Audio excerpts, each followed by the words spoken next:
Hello, नमस्कार मंडळी. Happy Makar Sankranti सगळ्यांना. आणि आज होती भोगी, तर भोगीची भाजी कोणी कोणी केली आहे? मी तर केली होती भोगीची छानपैकी भाजी आणि बाजरीच्या भाकरी.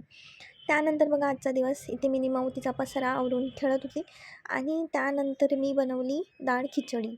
तर रात्रीची डाळ होती म्हणून डाळ खिचडी बनवून टाकली आणि त्यानंतर मी घेतलं तूप काढायला. तर बापरे! हे तूप काढायचं काम खूपच अवघड आहे. याच्यामध्ये 1-1.5 तास, 2 तास कुठे जाता काहीच कळत नाही.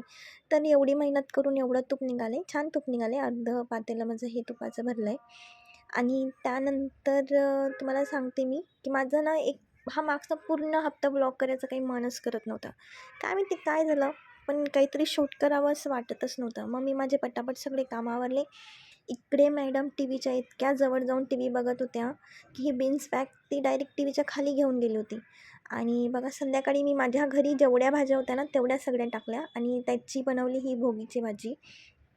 तर काही नाही बेसिक बेसिक सगळं सगळं टाकलं आणि त्याच्यामध्ये तीळ आणि शेंगदाण्याचा कूट करून टाकला.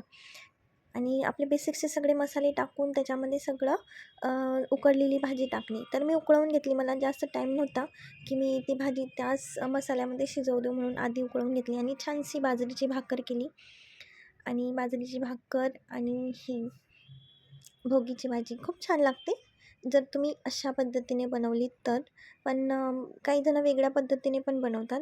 ती पण छानच लागत असेल मे बी, पण मी तर अशी बनवली होती. तसंच मी आज लाडू पण बनवले होते, तिळगुळ शेंगदाणा लाडू आमच्याकडे जसे बनवतात तसं.